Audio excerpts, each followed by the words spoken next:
Hello, welcome to the University of Manchester School of Arts, Languages and Culture's Webchat, where we're going to be answering some of the questions that we've had through social media and various other places over the past few days. I'm David Hartley, I'm the administrator for the Music, Drama and Art History Department.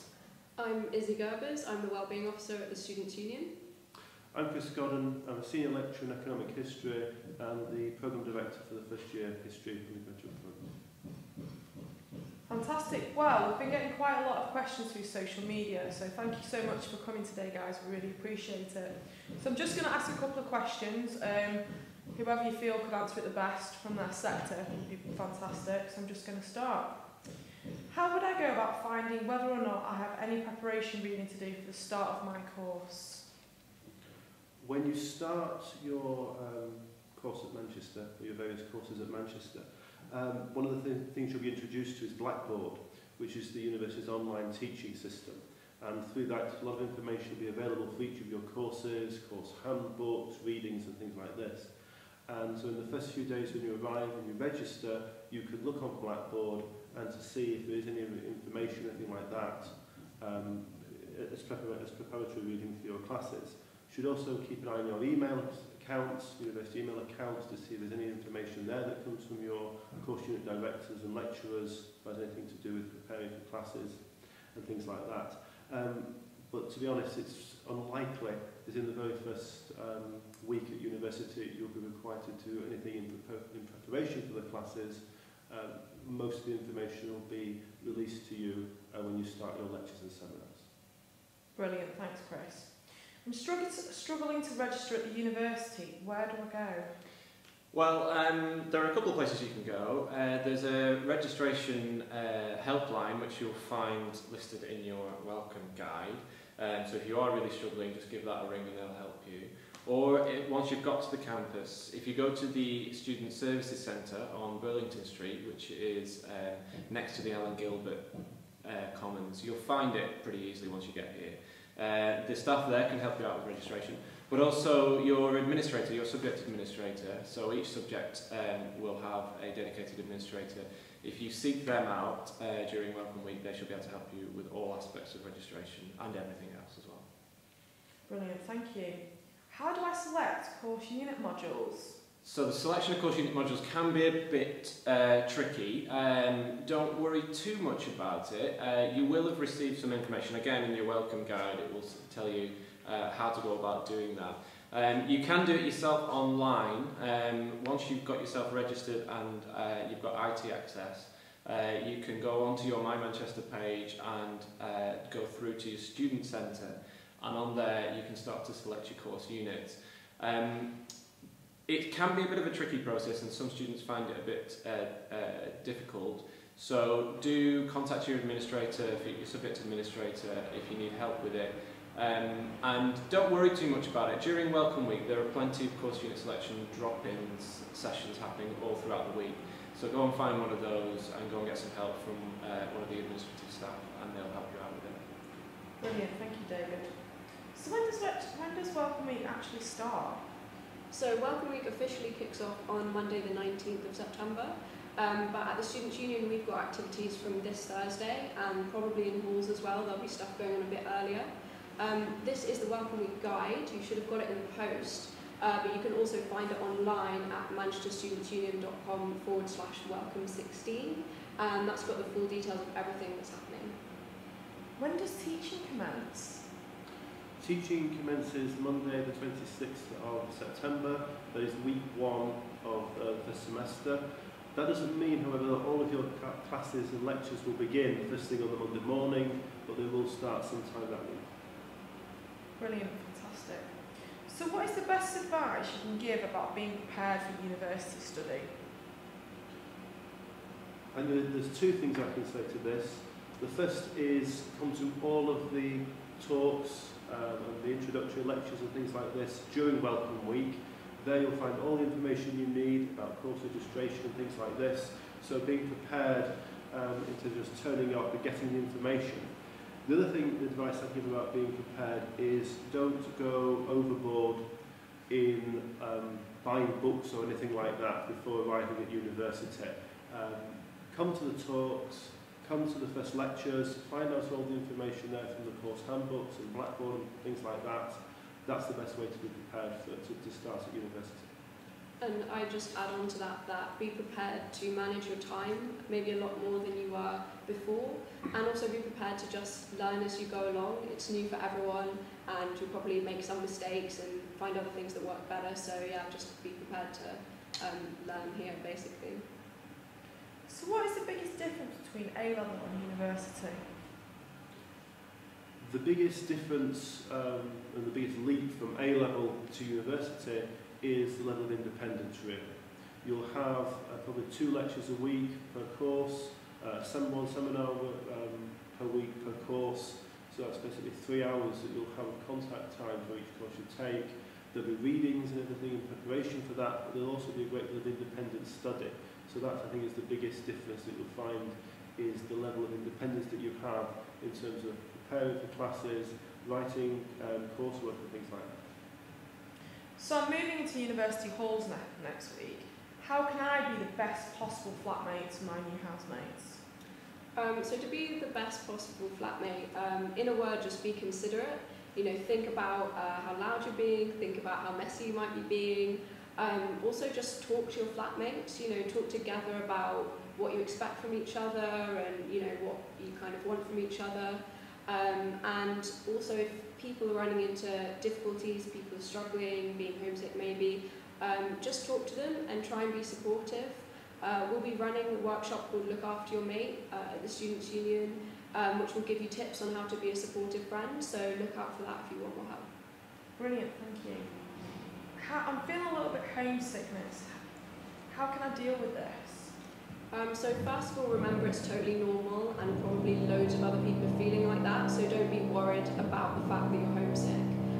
Be open about it, you know, call up your parents, talk to them, tell them you're missing them, that could help you feel a lot better. Also chat to your friends, flatmates, about how you're feeling, and if you're really struggling, really finding it difficult, then go to the counselling service and they can talk to you further about it.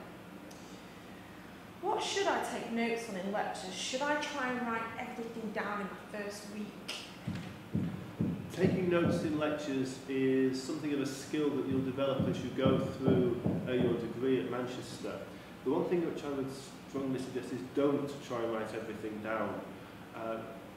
All of the lecturers will have slides which will be available on Blackboard after the lectures anyway, but from these there'll be key points and themes and ideas that you can use to make notes on, which can then lead you to further study later on. A key idea that's discussed, for example, you can then go read up about it further. So the idea of lectures is really just to highlight information to you, ideas and themes and things like this that you can go and explore in more detail, but certainly don't get into the habit of trying to write everything down.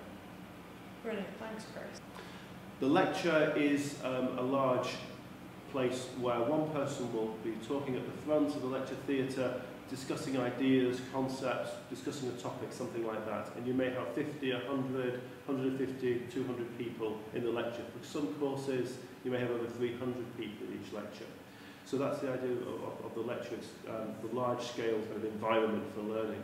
The seminar is small scale. Usually you'll have 10 or 12 people per seminar, and then you'll have one tutor with the group. There'll be readings to do in preparation for the seminar, there'll be questions to think about in preparation for the seminar, and when you come to the class, you can discuss the readings, discuss ideas, and there will be other activities to do there, but the main focus is the lecture is large scale, the seminar is small scale. Fantastic, okay. How do I prepare for seminars then? For each of your courses, you'll have a course guide, and in each of those course guides, there'll be set readings and questions for each of the seminars, for each course that you take. As part of the preparation for the seminar, there'll be some suggested readings. Those readings will be available on Blackboard electronically. There'll also be some suggested preparatory questions, things to think about, maybe things to go away and prepare, something like that.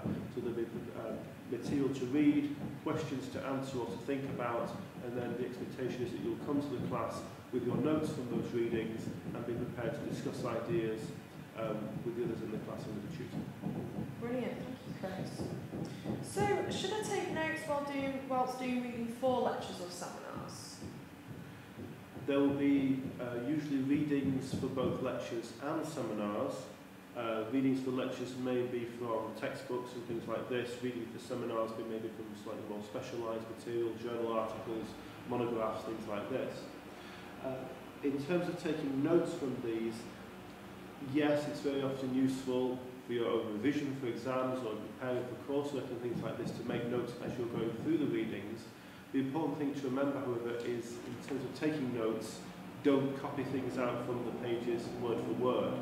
And if you're going to take notes, my advice would be don't take notes on a laptop. Use a pen, use a notebook or something like this.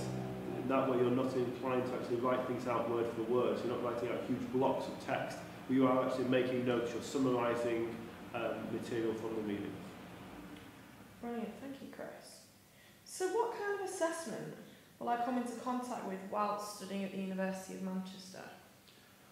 The short answer to that is lots of different types of assessments. There are very traditional forms of assessment such as essays and exams. They're still quite widely used in courses across the School of Arts, Languages and Cultures.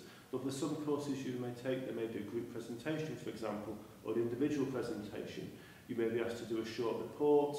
There are various kinds of assessment that you'll have. Some of the courses you'll take may be 100% coursework, a mixture of essays. Some courses you take may be a mixture of essays and exams. For some language courses as well, there'll be other types of assessment involved as well. So across both your first year of study at university, but across your whole degree, you'll encounter a variety of forms of assessment. And in all cases, you'll be given clear instructions from your tutors how to go about completing that assessment, what the criteria is and things like that. Great, thank you very much. Where can I go for help with financial or wellbeing concerns? So at the Students' Union we've got an advice service and they offer advice on a wide range of things including finances and wellbeing.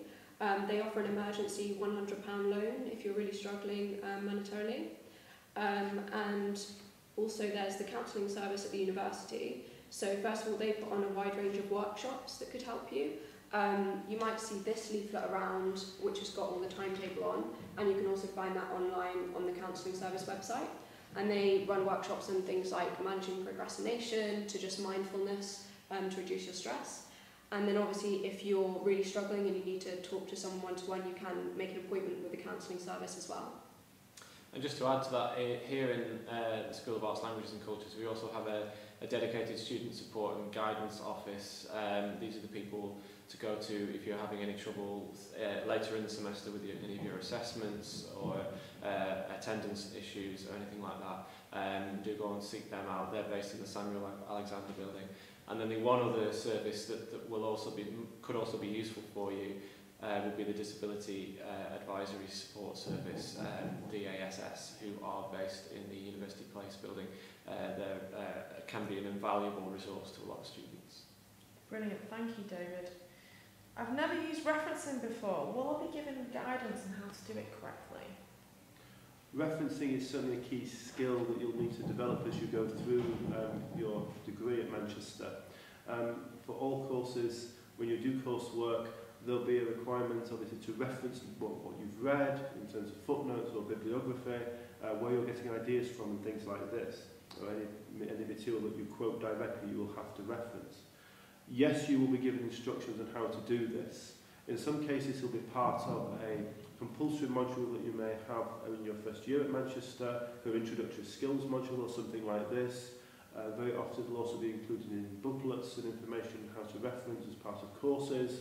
Information should be available also on Blackboard for you. So all of the different skills that you need, how to reference a footnote, how to reference a book or an article in a bibliography, something like that, all that information will be given to you. If at any point you're uncertain of how to go about referencing, you're unclear how to do it or where you need to do it or when you need to do it or anything like that, then go and speak to your academic advisor or go and speak to your course tutor. They'll be able to advise you on the correct procedure to follow. Brilliant, thank you, Chris. I'm thinking of joining a society. Where can I go to get information about this? So all the societies are run through the Students' Union. The first place to go would probably be the Welcome Fair, which will happen on the Tuesday and Wednesday of Welcome Week. Most of the societies will have a stall there, so you can go and talk to them, talk to people who are running it to find out more. Also, they're all listed online on our website, so you can see them all there. And if you want to know stuff further, you can go to the activities reception, which is on the first floor of the Students' Union, and talk to them about any specific questions you've got. Brilliant, thank you, Izzy. Can I change a module if I feel it's not for me once teaching has begun? It very much depends on the module, but in some aspects, yes, you can. Some of your modules will be compulsory units that you'll have to do, that you won't be able to change, but there will be some optional modules and maybe some free choice modules if you want to choose something like that. And if you go to the first couple of weeks of teaching and you decide it's not for you, then you can change them. You've got until the end of the second week of teaching to make a change. But the best advice would be to go and speak to your administrator or to your academic advisor or your course tutor and explain that you may want to make a change, and they'll help you make that transition. But there are plenty of course units out there. There are lots of free choice options, so there is always opportunity to change if you're not happy with something that you're doing. Great, thank you, David. What different opportunities and services are available to me as a student at the University of Manchester? So there's countless opportunities and services here, so I won't be able to cover all of them. But looking at services, there's the Disability Advisory and Support Service, which is based in University Place. There's the Counselling Service, which is in Crawford House. We've got a Careers Service as well, which is also in University Place, and all of those services have lots of information online as well. Going on to opportunities, there's lots of volunteering opportunities, both through the university and through the Students' Union. There's also lots of leadership opportunities, so you can run to be a course rep, and that'll happen in sort of the first couple of months of being here. And you can also run for lots of positions on the Students' Union Senate, which is our democratic decision-making body. And again, that will be in sort of October time, so look out for information on that. And information on these things will be available in the welcome fairs as well. Brilliant, thank you. Who can point me in the right direction if I'm lost or have a query on campus during Welcome Week? So there's going to be a lot of people knocking around during Welcome Week. It's a very busy time and it can be a bit overwhelming, but there are lots of people who will be able to help you out. Basically look for anybody who's wearing one of the big purple hoodies or t-shirts which have Ask Me written across the front of them, or the people will have Ask Me badges on. And also all members of staff wear these university lanyards, so if you see anyone with one of these, do feel free just to stop them and ask them a question, and most people will be able to help you direct you to a building or a certain room or what have you. And also just talk to your fellow students as well. There'll be your first years, fellow first years knocking around, but also second years and third years will be on campus. So if you do bump into any of those, just take them aside and ask them a question. I'm sure they'll be more than willing to help you out. Brilliant, thank you, David. So obviously we've come to the last question of the web chat, and the most important. Where's the best place to go to get a nice lunch at the University of Manchester? Maybe around Samuel Alexander Building. In your personal opinion, where would you recommend? There's loads of places, loads of really great places to eat on campus. One of my favourites is the Greenhouse Cafe, which is a vegetarian cafe in the George Kenyon building, across the road, across Oxford Road. It's a really nice little cafe, reasonable prices, and very nice home-cooked food. In a totally unbiased way, I'm going to say come to the Students' Union. We've got a cafe which offers a range of paninis, sandwiches, things like that. We've also got the bar, which offers lots of hot food, including a vegetarian and vegan menu, which we've just started. My vote would go to Society International House. It's not just open to international students, all students can go there. Very nice little cafe, and again offers some really great home-cooked food. Brilliant, they all sound lovely. I'm very excited about that. So thank you very much, everybody. Thank you to David, Izzy and Chris. And this ends the web chat. So thank you very much.